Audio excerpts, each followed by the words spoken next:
Bueno, pues al Señor toda la gloria, toda la honra en este momento y en esta mañana preparen sus Biblias porque voy a compartir un mensaje doctrinal sobre la doctrina de la palabra de Dios.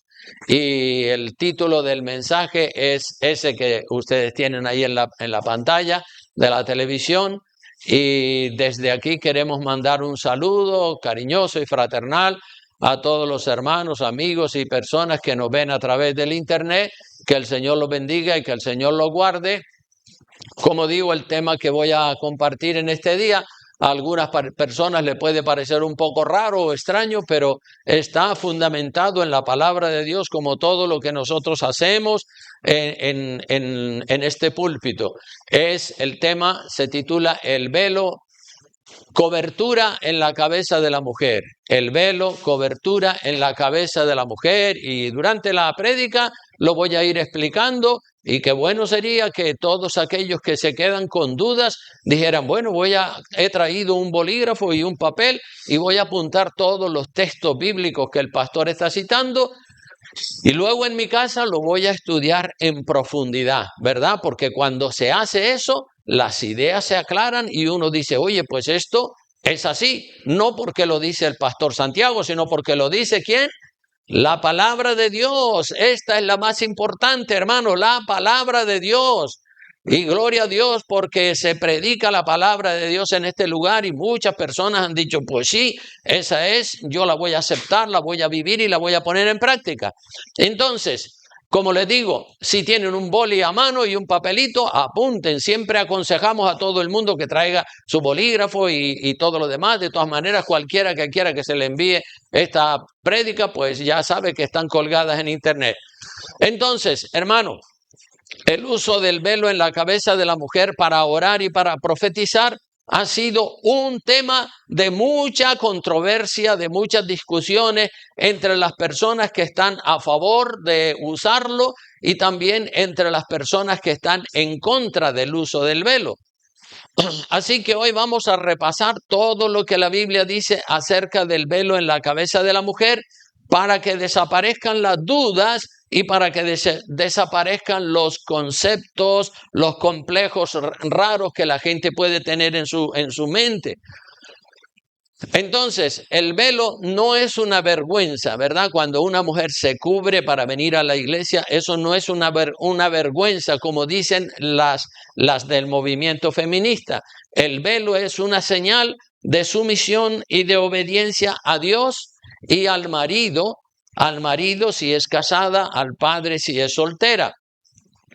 Los verdaderos cristianos y las verdaderas cristianas son aquellos y aquellas que sin complejos de ninguna clase guardan la palabra de Dios, la Biblia, la guardan con determinación y con firmeza.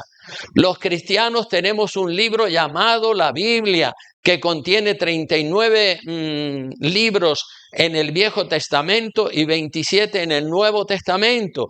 Ese es la palabra de Dios. Desde Génesis capítulo 1 hasta Apocalipsis capítulo 22. Ya saben que Génesis es el primero de los 66 libros y Apocalipsis es el último. Así que desde Génesis 1 hasta Apocalipsis 22, la totalidad de la Biblia es la palabra de Dios, la revelación que Dios nos ha dado para nosotros.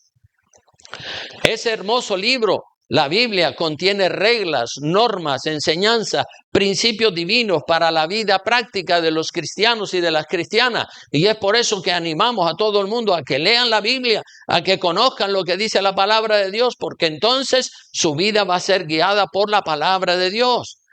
Vamos a comenzar con el Viejo Testamento y terminar con el Nuevo Testamento para conocer todo lo que Dios dice acerca de este tema específico y concreto del velo en la cabeza de la mujer. De manera que lo que voy a enseñar no es de hombre alguno, no es del pastor Santiago, es palabra de Dios, como van a ver a continuación. Escrito está. Jesucristo siempre dijo, escrito está, escrito está, escrito está. Pues escrito está.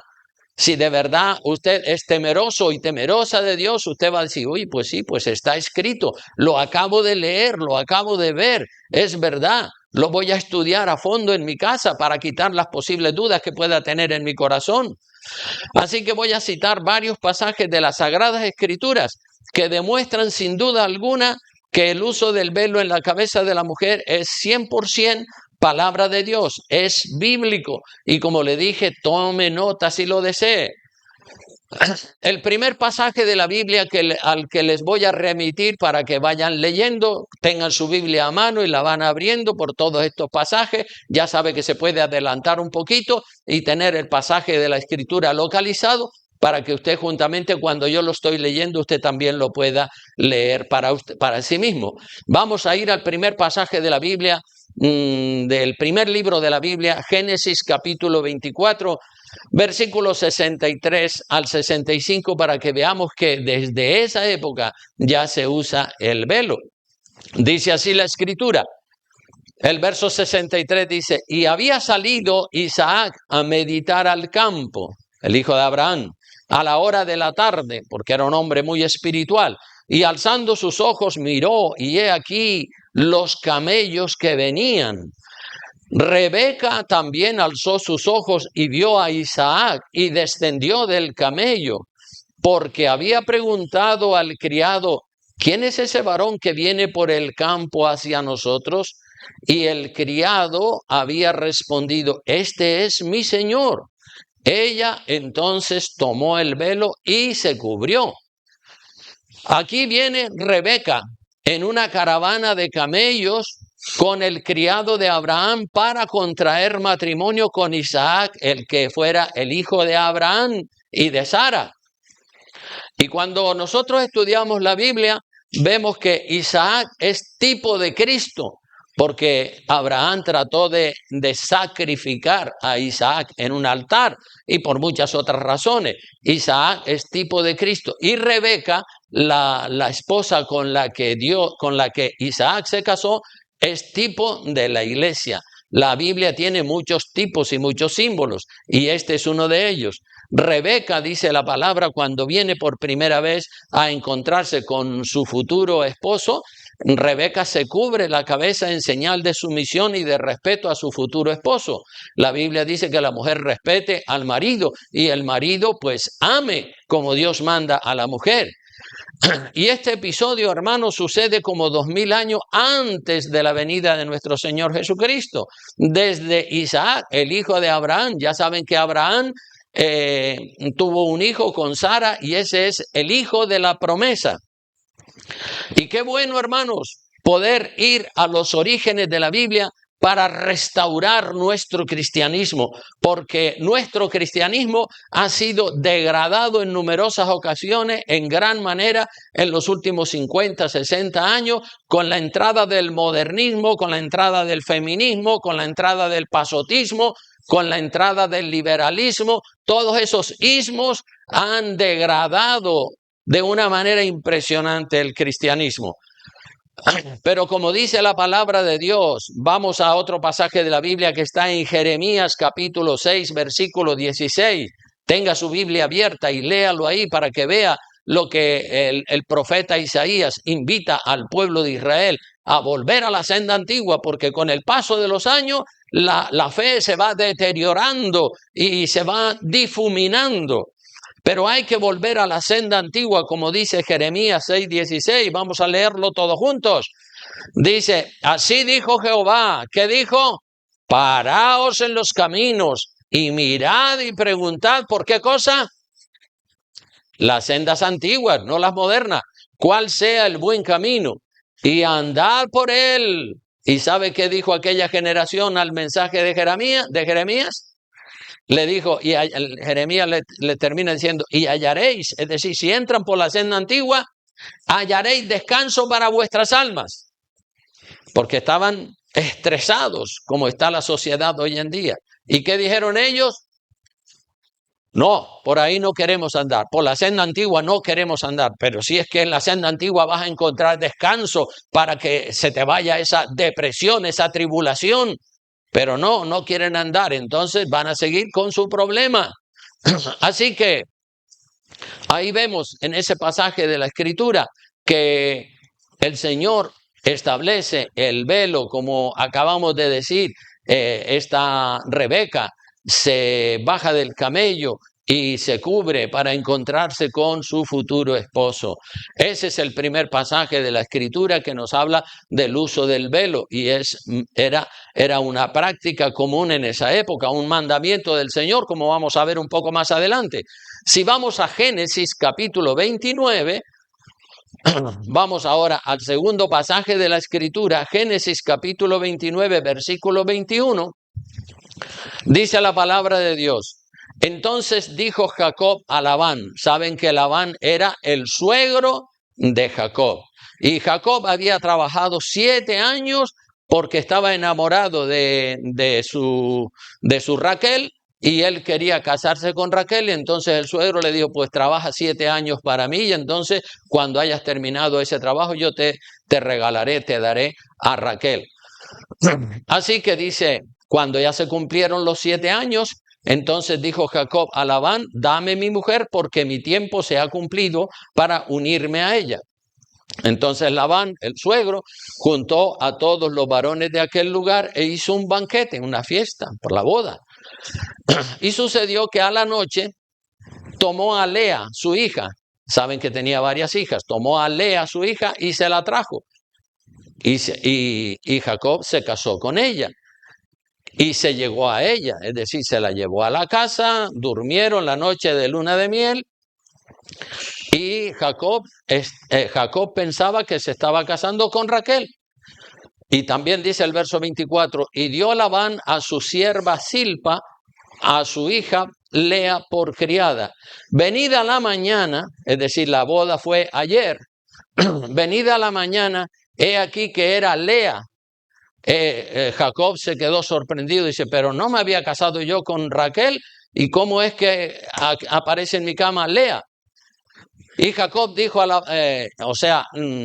venida la mañana, he aquí que era Lea, y Jacob se puso nervioso y se enfadó y le dijo a Labán su suegro, ¿qué es esto que me has hecho? No te he servido por Raquel, ¿por qué pues me has engañado y me has hecho casar con Lea en lugar de con Raquel?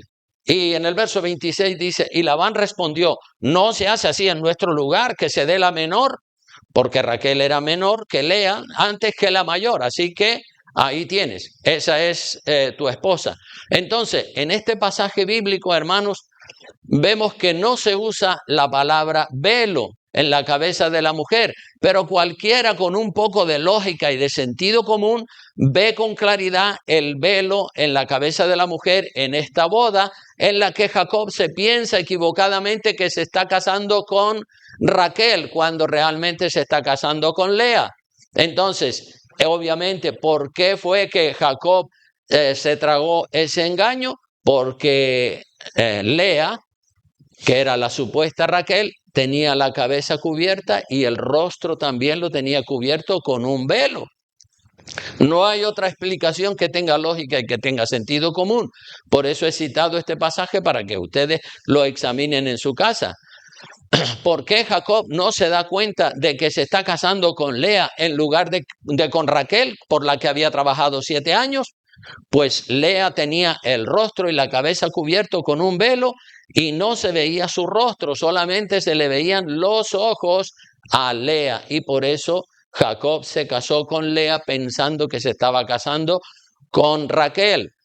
Y la primera noche de la luna de miel tampoco Jacob le vio el rostro, solo le veía los ojos a Lea, y creía él de todo corazón que era Raquel. Pero la sorpresa de Jacob fue al siguiente día de casado, cuando esta Lea se quita el velo y dice, pero ¿qué es esto? Yo no me había casado con Raquel. No, era Lea.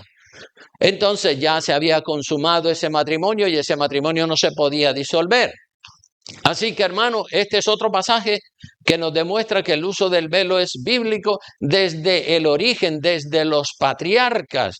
Jacob tuvo que trabajar otros 7 años para poderse casar con Raquel, como saben todos aquellos que han leído la palabra de Dios. Y en Génesis, el tercer pasaje de la Biblia a donde les quiero llevar está en Génesis capítulo 38, versículos 13 en adelante. También otro pasaje donde se ve el velo en la cabeza de la mujer.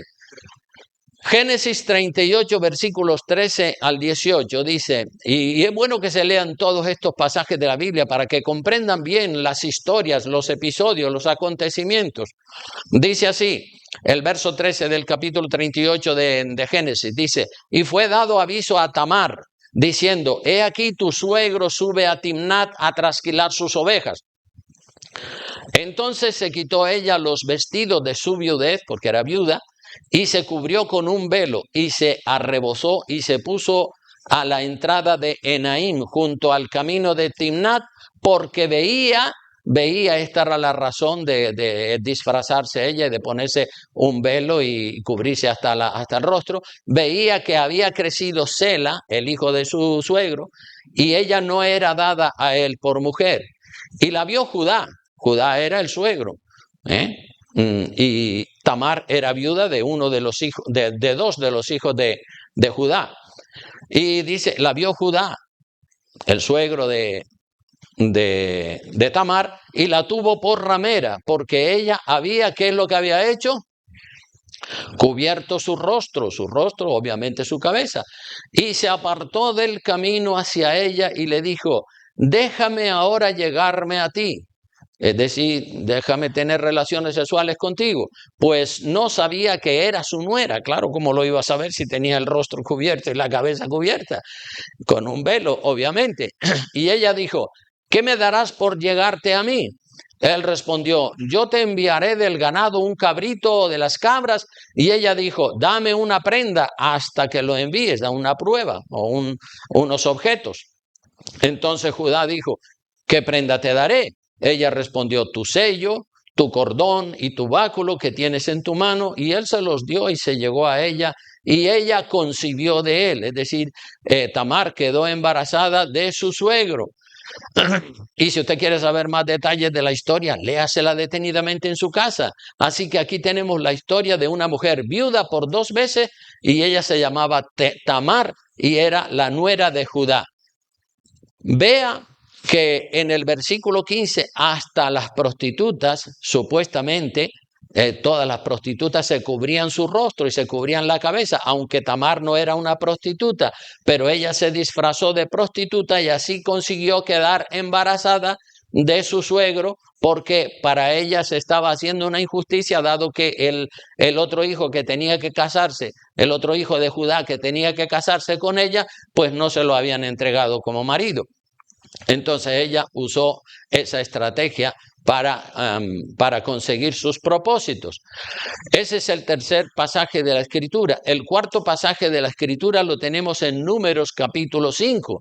Números capítulo 5, vamos por favor a Números capítulo 5. Solo voy a leer el versículo 18 del capítulo 5 porque la historia es mucho más amplia. La historia la tiene desde el versículo 12 hasta el versículo 31. La historia del rito o de la ceremonia que se iba a hacer aquí.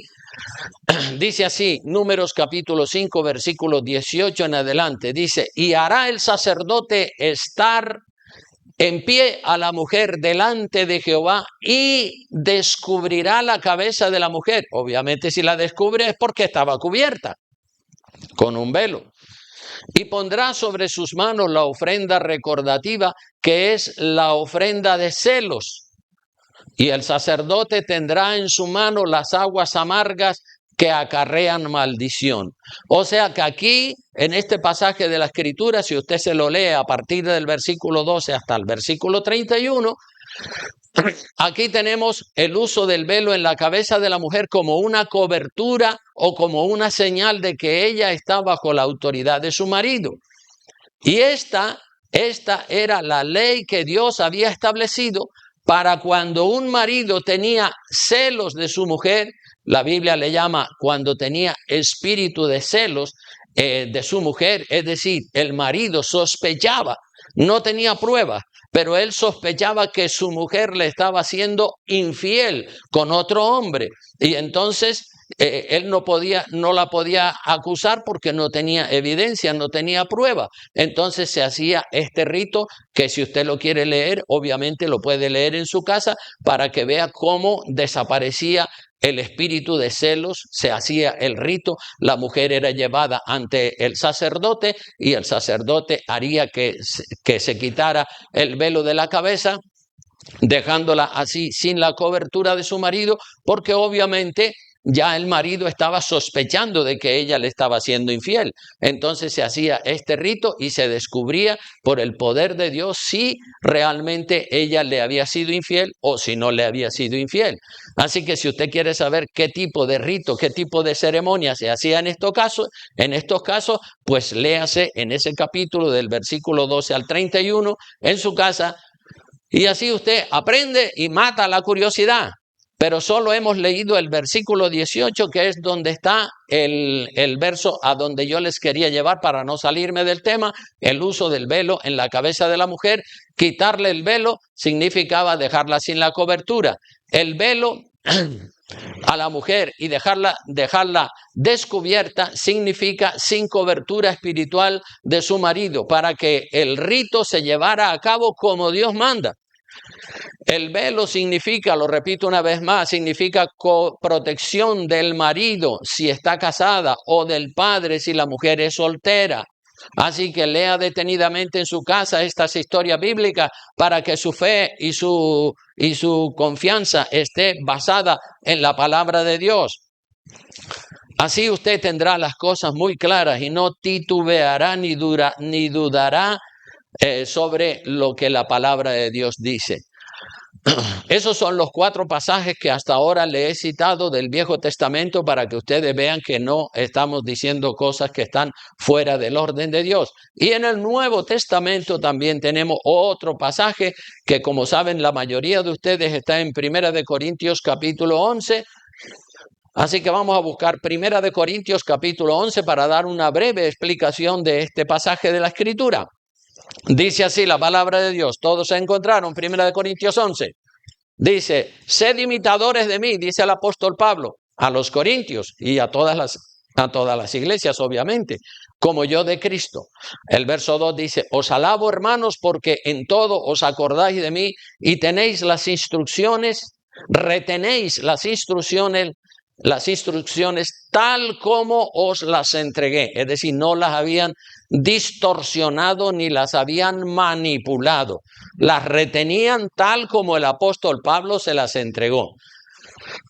Y sigue diciendo el apóstol Pablo en el verso 3, pero quiero que sepáis que Cristo es la cabeza de todo varón y el varón es la cabeza de la mujer y Dios la cabeza de Cristo.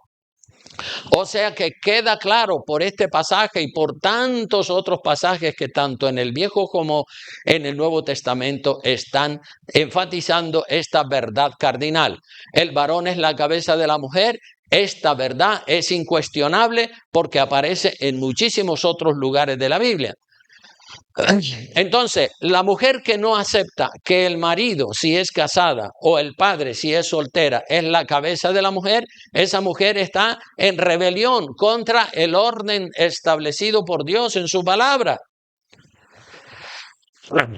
Esa mujer no debe tomar la Santa Cena porque acarrea maldición sobre sí misma. A veces la gente no entiende estas verdades, pero la Biblia dice, si vamos al otro pasaje de 1 Corintios, vamos a ver 1 Corintios capítulo 11, versículo 27 al 29, para que vean lo que la Biblia dice acerca de la Santa Cena. Tomar la Santa Cena es algo solemne, es algo serio, es algo importante, y hay que participar de la Santa Cena habiéndose bautizado y estando en obediencia total a la palabra de Dios. 1 Corintios 11, 27 dice, de manera que cualquiera que comiere este pan de la Santa Cena o bebiere esta copa del Señor indignamente es en pecado, en fornicación, en adulterio, robando, haciendo cosas que están mal. Dice, será culpado del cuerpo y de la sangre del Señor. Por tanto, es decir, por esta razón, Pruébese cada uno a sí mismo y coma del pan y beba de la copa. Obviamente, si después de haber hecho la prueba, el resultado de la prueba es que tienes la conciencia limpia y que estás limpio delante de Dios, entonces come y bebe de la Santa Cena. Pero si tu conciencia antes de tomar la Santa Cena te acusa de pecado, te acusa de que le estás fallando al Señor, mejor no tomar la Santa Cena, porque dice la palabra, juicio come y bebe contra sí. Lo dice el verso 29, porque el que come y bebe indignamente, otra vez se repite la palabra indignamente, que se refiere a que la persona vive en pecado, sin discernir el cuerpo del Señor, juicio come y bebe para sí. Así que si el pastor sabe que una persona que es miembro de la iglesia está en pecado y el pastor le sirve la Santa Cena, pues el pastor es responsable delante de Dios por permitirle tomar la Santa Cena a una persona que el pastor sabe que esa persona está en pecado, fornicación, adulterio, lo que sea, que está en pecado. El pastor debe decirle, no, hermano, hermana, espérate, arrepiéntete, arregla tu vida con Dios, pide perdón, reconcíliate, haz lo que tengas que hacer, pero no tomes la Santa Cena en pecado. Así que el pastor debe conocer el estado espiritual de las ovejas, es decir, de los que son miembros de la iglesia y participan de la Santa Cena. Es una responsabilidad pastoral enseñar, instruir, corregir cualquier mala actitud que tengan los miembros de la iglesia.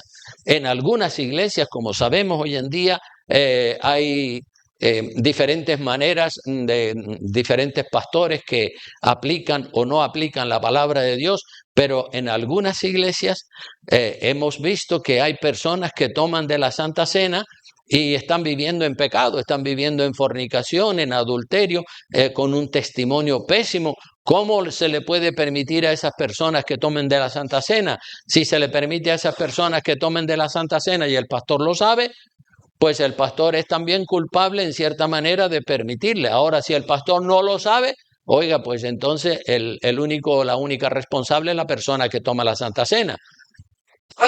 Pero el pastor debe conocer el estado de las ovejas. Así que vamos a seguir leyendo donde estábamos en Primera de Corintios y vamos a mirar el siguiente versículo, que es el número 4 y el número 5. Dice, todo varón que ora o profetiza con la cabeza cubierta, con un gorro, con un sombrero, con una tela o lo que sea, todo varón que ora o profetiza con la cabeza cubierta, afrenta. ¿A quién dice que afrenta? A su cabeza. ¿Y quién es la cabeza del varón? Cristo. Entonces, cuando un varón va a orar, debe descubrirse la cabeza, y si viene a la iglesia, obviamente viene a orar, entonces debe descubrirse la cabeza para no afrentar a Cristo, que es su cabeza. Luego el verso 5 dice, pero toda mujer que ora o profetiza con la cabeza descubierta, fíjate que al varón le dice que se descubra y a la mujer le dice que se cubra. Dice, toda mujer que ora o profetiza con la cabeza descubierta, sin cubrírsela, afrenta su cabeza, porque lo mismo es que si se hubiese rapado. ¿Quién es la cabeza de la mujer? ¿Quién es la cabeza de la mujer?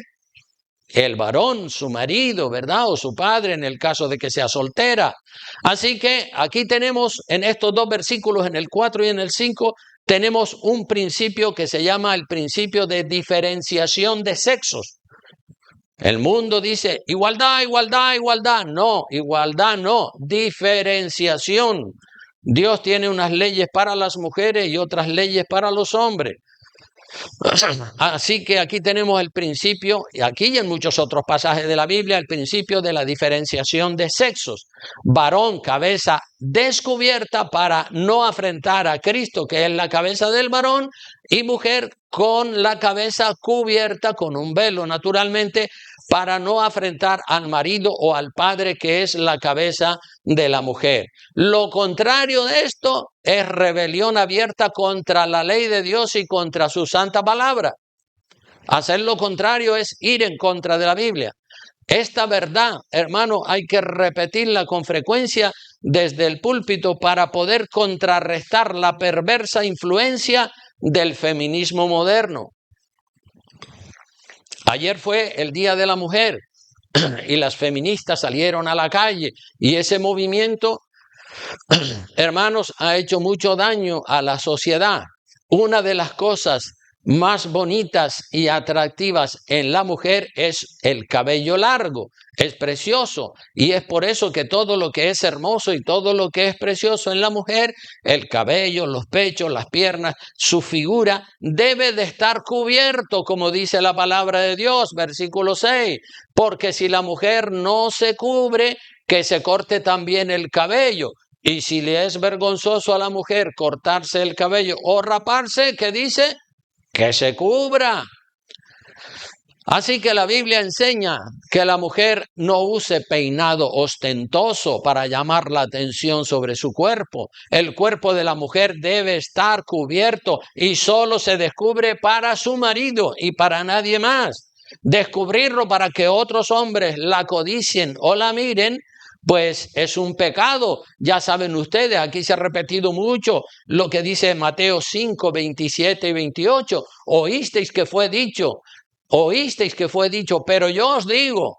El Señor está haciendo referencia a la ley de Moisés, pero Él la está poniendo más difícil en el Nuevo Testamento. Oísteis que fue dicho, pero yo os digo que cualquiera que mira a una mujer, obviamente, si está llamativa, si está atractiva, el hombre la va a mirar y la va a codiciar, porque la naturaleza del varón es mirarla, contemplarla y hacerle un escáner de arriba abajo y mirarla la segunda y la tercera vez, si está bonita, si está atractiva, si está mostrando lo que no debe mostrar, el hombre la va a codiciar. Le guste o no le guste, y dice la Biblia, ya pecó con ella, el hombre pecó y ella también pecó, ella por mostrar lo que no tenía que haber mostrado, léalo en Mateo 5, 27 y 28, y el hombre por codiciar lo que no tenía que haber codiciado. Entonces seguimos mirando más pasajes de la Biblia. En el versículo 7 y 10 de este pasaje que estamos leyendo, dice así, porque el varón no debe cubrirse la cabeza, pues él es imagen y gloria de Dios. Pero la mujer es gloria del varón. Por eso aquí cuando viene algún varón con una gorra o con un sombrero y entra a la iglesia, le decimos, quítese el gorro, por favor, quítese el sombrero. Usted viene a adorar a Dios. Claro que la gente no lo hace con mala intención, sino que lo hacen por ignorancia. Igual que también hay muchas mujeres pues, que no usan el velo porque desconocen todos estos principios de la palabra de Dios. Pero es a mí como pastor al que me toca enseñar, instruir, decir, mira, esto es lo que dice la Biblia. No se lo podemos imponer a la gente a la fuerza, pero sí le tenemos que instruir y enseñar a la gente. Entonces en el verso 7 dice, porque el varón no debe cubrirse la cabeza, pues él es imagen y gloria de Dios. Pero la mujer, ¿qué dice que es? Gloria del varón. El verso 8 dice, porque el varón no procede de la mujer, sino la mujer del varón. Y tampoco el varón fue creado por causa de la mujer, sino la mujer por causa del varón. Por lo cual, por esta razón, la mujer debe tener señal de autoridad sobre su cabeza por causa de los ángeles. O sea que aquí tenemos las razones, hermanos, por las que las cosas son así como dice la palabra de Dios. Dice que el varón es imagen y gloria de Dios porque fue creado a partir del polvo de la tierra. Cuando Dios creó a Adán, lo hizo partiendo única y exclusivamente del polvo de la tierra. Pero cuando Dios creó a la mujer, lo hizo de manera diferente. La mujer fue creada a partir de una costilla de Adán. Por eso la mujer es gloria del varón, porque del varón fue tomada. Ya saben todos la historia. Dios hizo caer un sueño profundo a Adán y entonces cuando éste dormía, Dios sacó una costilla de la mujer, del hombre y le hizo una mujer y se la trajo a Adán y Adán se quedó encantado, feliz, satisfecho. Uy, qué bien, yo que estaba solo, ahora ya tengo una compañera, qué bien, ya tengo con quién hablar y con quién compartir. Entonces la mujer fue creada después de Adán también, no antes que Adán, sino fue creada después de Adán y fue creada para ser ayuda idónea, no para gobernarlo, como quieren las feministas. Por esa y por muchas otras razones debe tener el velo en la cabeza como una señal de que está bajo la autoridad del varón. Y eso está más claro que el agua en la palabra de Dios. Y otra señal más, otra, porque hay muchísimas. Otra señal más por la que la mujer debe usar el velo es por causa de los ángeles. Te lo dice el verso 10 al final. Por causa de los ángeles. No solo porque el varón fue creado antes, sino también por causa de los ángeles. Y ustedes dirán, bueno, pero ¿qué tienen que ver los ángeles con el uso del velo en la cabeza de la mujer? Pues mire, hermanos, los ángeles son los policías que Dios tiene en todo el universo. Esos policías angelicales tienen órdenes claras de Dios. Dios tiene sus ángeles y los envía por todo el universo. Lo mismo que hace el diablo también. Él tiene sus demonios y los envía por toda la tierra para seducir y para invitar a la gente a violar las leyes de Dios. Y Dios, a través de sus ángeles y a través de su Espíritu Santo, pues tiene también sus huestes celestiales angelicales para ayudar a la iglesia para que no se deje engañar de las tretas del diablo. Dice la palabra en el Salmo 34:7, dice, el ángel de Jehová, que dice, acampa alrededor de todo el mundo. No, de los que le temen. Y los defiende, solamente de los y de las que tienen temor de Dios. Si una persona tiene temor de Dios, quiere decir que es obediente. Si una persona dice, a mí me da lo mismo lo que diga la Biblia, ese no tiene temor de Dios, entonces no puede disfrutar de la protección del ángel de Jehová. Es que eso está más claro en la Biblia que ninguna otra cosa.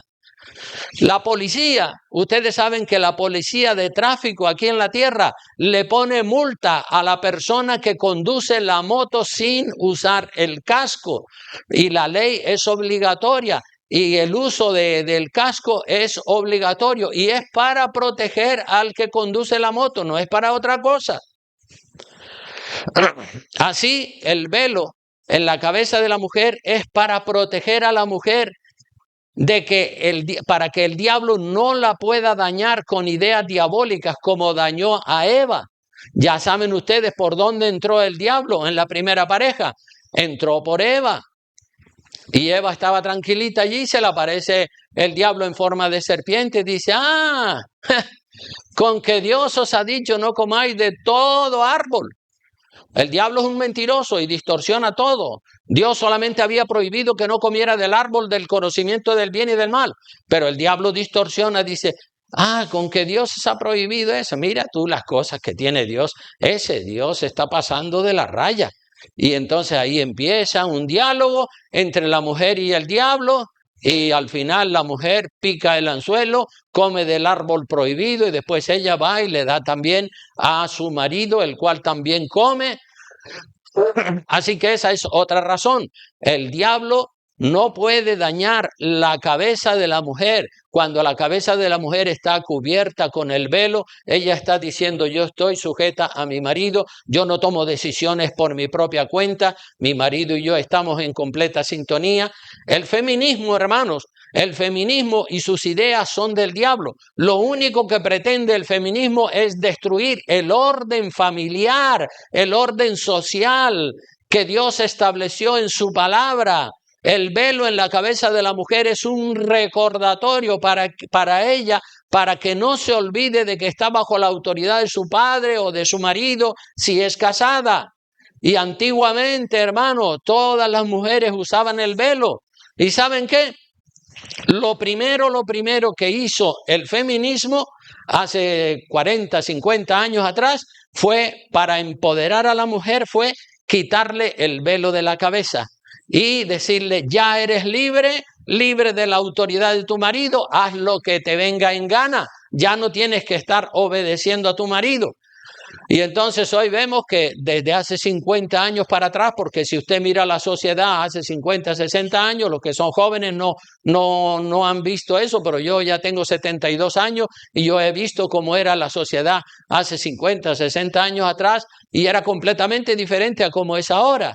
Y entonces hoy en día no hay sino hombres afeminados, mujeres empoderadas, mandonas, hombres que quieren ser mujeres, mujeres que quieren ser hombres, todo de patas arriba. Nunca habían mujeres pastoras antiguamente, pero con la entrada del feminismo en las iglesias evangélicas, ya proliferan las pastoras, mujeres pastoras, y eso, hermano, no tiene fundamento en la palabra de Dios para nada. Yo tengo un estudio hecho sobre el tema, por si alguien lo quiere, para que vea el fundamento de la palabra. Yo me he encontrado, hermanos, en el transcurso de mi ministerio, me he encontrado con muchas personas que dicen ser cristianos y que dicen ser cristianas. Y cuando yo les digo, bueno, vale, pues mira, vamos a estudiar el tema del uso del velo en la cabeza de la mujer. Cuando sale el tema, dicen, no, yo no estoy de acuerdo con eso. Bueno, pero si no está de acuerdo, pues vamos a contrastar, vamos a comparar opiniones, porque esas personas no son capaces de sentarse conmigo para hacer un estudio serio de lo que la Biblia dice acerca del velo. Cuando son invitados a hacer un estudio serio acerca de lo que la Biblia, no yo, sino la Biblia, este libro dice acerca del velo, no, ya rechazan. ¿Por qué? Porque no tienen argumentos, no tienen fundamento bíblico para defender la idea que están defendiendo, pero la rechazan sin importar lo que la Biblia diga. Eso demuestra que no quieren saber lo que Dios declara en su palabra. El hombre y la mujer de Dios tienen la responsabilidad de estudiar la Biblia para saber lo que Dios declara en su palabra, lo que Dios permite y lo que Dios no permite, si no, ¿cómo nos vamos a guiar? Rechazan la palabra sin estudiarla, sin conocerla a fondo. Y uno dice, qué pena, qué pena. ¿Cómo es que ya dices no sin haber estudiado? Lee primero, estudia primero y luego ya toma tu opinión. Así que yo invito a todos los que oyen este mensaje a un estudio serio del uso del velo en la cabeza de la mujer y a cualquier otro estudio que puedan querer. Porque hoy día hay muchas mujeres pastoras, lo cual no es bíblico. El ministerio pastoral de la mujer no es bíblico. El ministerio pastoral es solo para varones, porque eso es lo que nos muestra la palabra de Dios. Si nosotros vemos todo el Viejo Testamento, todos los que eran sacerdotes eran varones. No había una sola mujer en el sacerdocio. Cuando viene el Señor Jesucristo, no pone 6 varones y 6 mujeres en el grupo de los 12. Todos eran varones porque es el orden de Dios. La entrada del feminismo en las iglesias están promoviendo la falsa doctrina de la mujer pastora. Y las mujeres pastoras empoderan, esas mujeres pastoras que no respetan la palabra de Dios, empoderan a otras mujeres a ir en contra del papel que la Biblia le asigna a la mujer. No las empoderan a que sigan el papel que Dios le asigna a la mujer, sino que las empoderan justo a lo contrario. Miren lo que dice Primera de Pedro, capítulo 3, versículo 1 al 6. Primera de Pedro, búsquelo en su Biblia. Capítulo 3, versículos 1 al 6. Dice la palabra de Dios: asimismo vosotras mujeres, estad sujetas a quien dice, para que también los que no creen a la palabra, los inconversos, al ver que la mujer está sujeta al marido, dice, sean ganados como sin palabra. ¿Por qué? ¿A través de qué? La conducta de sus esposas, considerando vuestra conducta casta y respetuosa. Y sigue diciendo, vuestro atavío no sea el externo, para presumir de peinados ostentosos o de adornos de oro o de vestidos lujosos, sino como tiene que ser el adorno de la mujer, lo dice el verso 4, el interno, el del corazón, en el incorruptible ornato de un espíritu afable y apacible que es de grande estima delante de Dios. Y otra vez te vuelve a los orígenes, como dije antes, en el verso 5, porque así también se ataviaban en otro tiempo. ¿Quién? Pues aquellas santas mujeres que esperaban en Dios, estando sujetas a sus maridos. ¿Y a quién pone como ejemplo? Sara, que obedecía a Abraham, llamándole Señor. Hoy en día no le decimos a las mujeres que le llamen Señor a su marido, pero mira tú en aquella época. Pero hoy en día es que muchas mujeres tratan al marido como si fuera el muchacho de los mandados. Tampoco es así, ¿me entiendes? Dice, como Sara obedecía a Abraham, llamándole Señor. de la cual vosotras habéis venido a ser hijas, si hacéis, ¿qué dice? El bien, sin temer ninguna amenaza. Entonces, aquí y en muchos otros pasajes de la Biblia está claro cuál es el papel de la mujer en la iglesia y en la familia. Pero digo que esas mujeres pastoras empoderan a otras mujeres para que también se levanten y sean pastoras, y los hombres queden relegados ahí como si fuera el muchacho de los mandados. Pero las mujeres pastoras, como dije, empoderan a otras mujeres a que hagan justo lo contrario de lo que la Biblia enseña. Ya hoy en día la familia tradicional casi que ha desaparecido. La gente no se quiere casar, quieren sexo, sí, sexo todo el que sea, pero sin compromiso de formar una familia como Dios manda.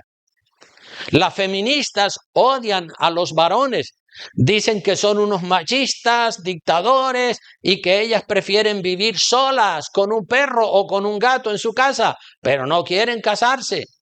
Y los varones se han vuelto afeminados, homosexuales, transexuales, buscan solamente lo sexual y no se quieren casar. Son capaces de vivir solos o casarse con otro hombre, porque eso está también de moda. ¡Qué disparate! Todo ese desorden social se debe a la incredulidad, al rechazo de la ley de Dios a nivel social, a nivel mundial. La gente no respeta lo que dice la palabra de Dios. Por eso está la sociedad como está, degenerada, perdida. Vamos a ver lo que dice el versículo 11 y el versículo 11 al versículo 13 de la palabra de Dios, del texto de Primera de Corintios 11, Primera de Corintios capítulo 11, del capítulo 11 vamos a ver el verso 11 al 13, donde dice la Escritura: pero en el Señor ni el varón es sin la mujer, ni la mujer sin el varón. Porque así como la mujer procede del varón, también el varón nace de la mujer, pero todo procede de Dios. Juzgad vosotros mismos, ¿es propio que la mujer ore a Dios sin cubrirse la cabeza? Evidentemente no, porque eso es lo que viene diciendo todo el contexto. Tanto el hombre como la mujer procedemos de Dios, dice la palabra, a pesar de que el hombre fue creado primero y a partir solamente del polvo de la tierra, y la mujer fue creada de una costilla de Adán. Fueron diferentes en creación, pero tanto la mujer como el hombre proceden de Dios, aunque fueron creados de manera diferente. El hombre del polvo de la tierra y la mujer de la costilla de Adán. En dignidad, la mujer y el varón son exactamente iguales. En eso sí estamos de acuerdo con el feminismo. Pero en autoridad el varón es la cabeza de la mujer. Y el verso 13 hay una pregunta, hay una interrogante ahí, con una respuesta que es obvia, que es lógica y evidente. Claro que no, eso es lo que viene diciendo todo el contexto. El verso dice, el 13, dice: juzgad vosotros mismos, ¿es propio que la mujer ore a Dios sin cubrirse la cabeza? Pues claro que no, porque eso es lo que viene enseñando todo el capítulo y toda la Biblia.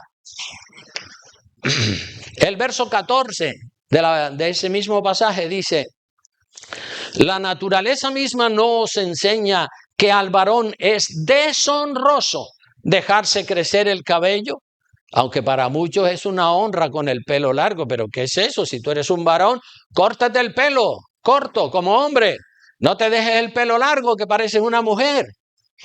Verso 14 te lo dice: la naturaleza misma nos enseña que al varón le es deshonroso dejarse crecer el cabello. Otra vez el principio de diferenciación de sexos. Dios quiere que los hombres tengan el pelo corto y las mujeres el pelo largo, porque el pelo largo en la mujer es la belleza de la mujer.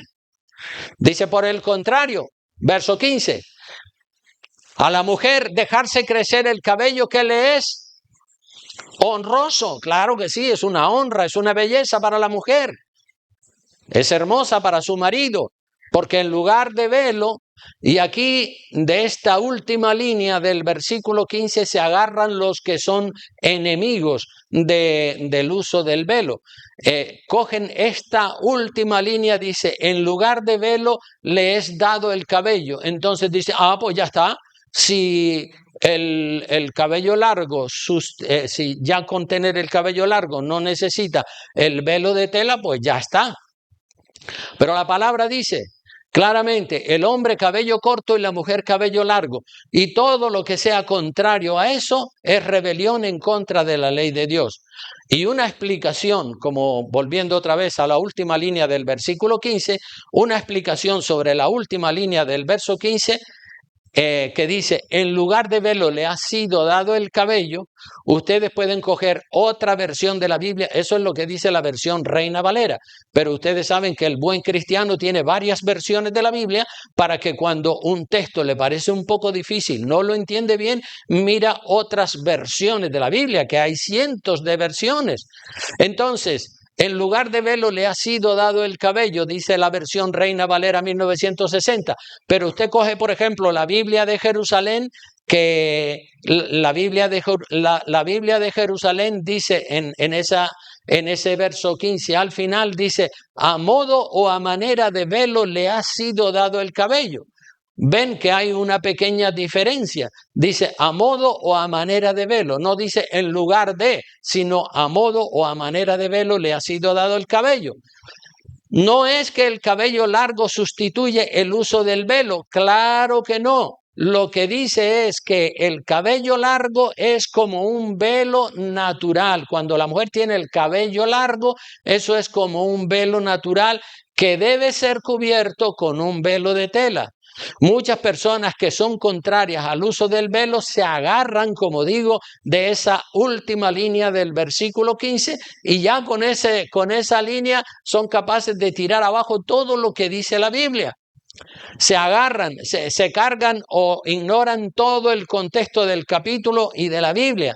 Y ya saben ustedes que un texto, una línea, una palabra puede cambiar de significado dependiendo del texto donde está y del contexto. Las palabras cambian de significado dependiendo del texto o del contexto donde está ubicada esa palabra. Y además las reglas de la hermenéutica dicen, ¿quién sabe lo que dicen las reglas de la hermenéutica respecto a un texto fuera de su contexto? Es un pretexto, un texto fuera de su contexto, es decir, malinterpretar la Biblia, eso es un pretexto. Eso se llama también o se conoce como descontextualizar la Biblia, que es ahí donde salen las falsas doctrinas, cuando se descontextualiza la Biblia y cuando se coge un texto y se lo retuerce para que el texto diga lo que nosotros queremos en lugar de nosotros examinar bien la Escritura y decir, bueno, pues lo que dice la Escritura es esto y nosotros tenemos que someternos a lo que dice la Escritura. Bueno, ya voy terminando, pero me queda todavía un par de versículos más. Decirles que en el versículo 16 dice, por ejemplo, con todo eso, es decir, con todo lo que viene el apóstol Pablo hablando, dice, si alguno quiere ser contencioso, quiere entrar en una polémica, en una discusión sobre velo sí o velo no, dice, nosotros no tenemos tal costumbre ni las iglesias de Dios. Si alguno quiere entrar en una discusión sobre velo sí o velo no, la costumbre correcta es velo sí en todas las iglesias de Dios. No solamente en la de Corinto, como dice algunas personas. No, ahí vemos que dice en todas las iglesias de Dios. Y además, cuando el apóstol Pablo está concluyendo la epístola de Primera de Corintios, si ustedes se van al capítulo 14 de Primera de Corintios, vamos ahí para que vean lo que dice el versículo 37, que es un verso que remarca que todo lo que se está diciendo en esa epístola no solo es para todas las iglesias, sino que es un mandamiento del Señor. No es una ocurrencia del apóstol Pablo. Tienen localizado el pasaje de Primera de Corintios 14, 37. Pues dice así, si alguno se cree profeta o espiritual, Es decir, si alguno es presumido y se cree, no, yo soy un profeta de Dios, yo soy muy espiritual. Ah, sí, pues reconozca, dice que lo que os escribo son, ¿qué cosa dice? Mandamientos del Señor. Ah, son mandamientos del Señor, claro, no son ideas del apóstol Pablo, son mandamientos del Señor. Todo lo que dice Primera de Corintios bueno, y no solo Primera de Corintios, toda la Biblia, ¿verdad? Pero cuando el apóstol Pablo termina de escribir la primera carta a los Corintios, dice, todo lo que yo les estoy diciendo en esta epístola, donde está la Santa Cena y donde hay muchos otros asuntos, dice, son mandamientos del Señor. Lo dice bien claro, capítulo 14, versículo 37. Así que, además, hermanos, nosotros tenemos la palabra de Dios, tenemos que respetarla mucho. La palabra es muy importante. Tenemos que cumplir los mandamientos del Señor, no para salvarnos porque los cumplamos, nos salvamos porque obedecemos al Señor, porque hemos aceptado a Cristo como su Señor, como Señor y Salvador.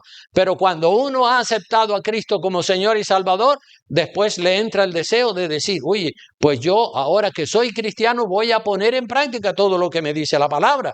Porque si yo sigo siendo el mismo pecador después de entregarle mi vida a Cristo que antes de entregársela, entonces, ¿de qué sirve? ¿Me podré salvar así? Pues claro que no.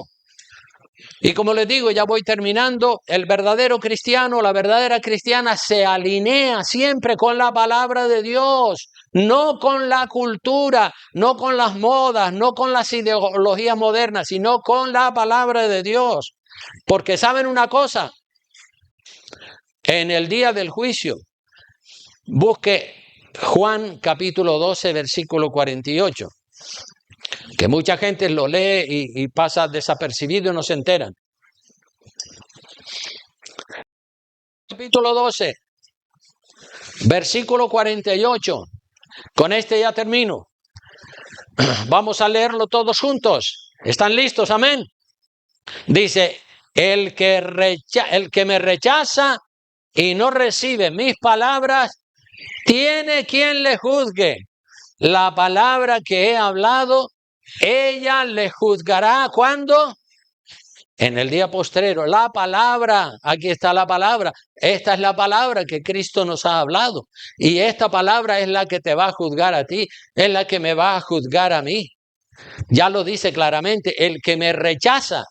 Y dice, no, yo paso por alto. Sí, es verdad, la Biblia aguanta todo lo que le ponga, eso es papel, y empieza con ese cuento, o incluso muchos que dicen ser cristianos y cristianas, pero ese tema no lo quieren estudiar porque va contra lo que ellos creen, pero ahí se ve claramente que lo que ellos creen no están dispuestos a rechazarlo, sino a vivir según lo que ellos creen, no según lo que dice la palabra de Dios.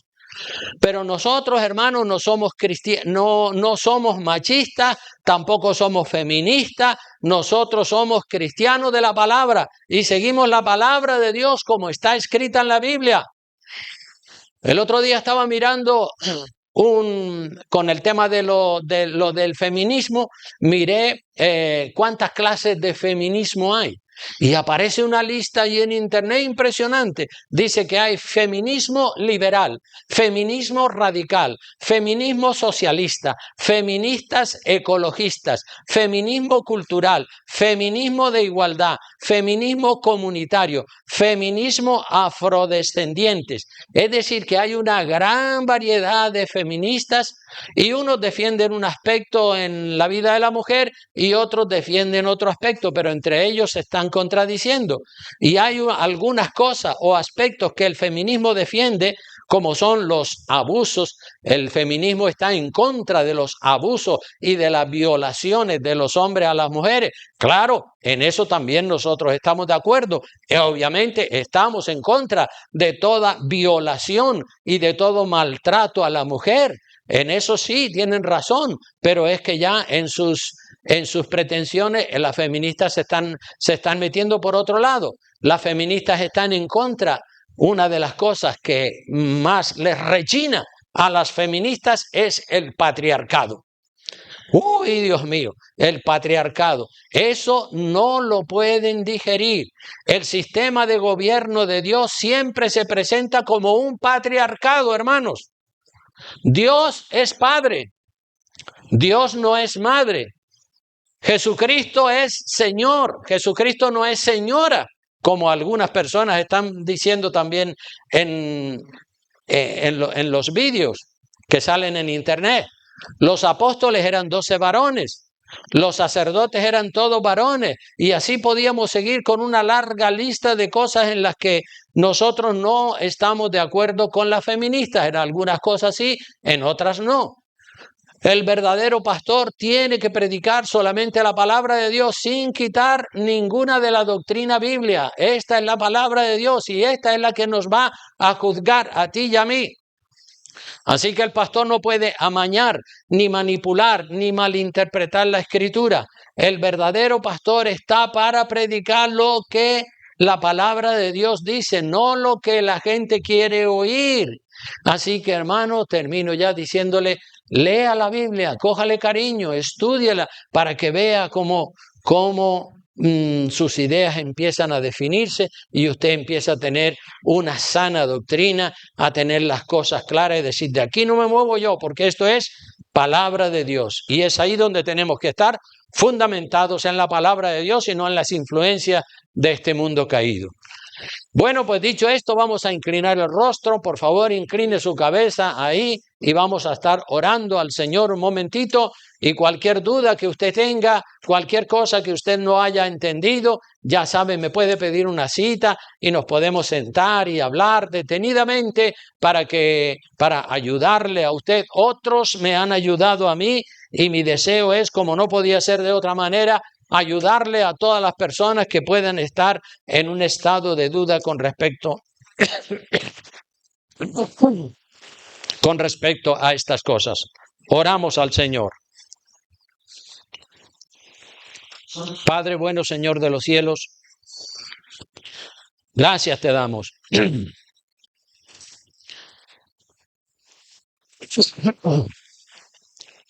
Gracias de todo corazón, Dios mío.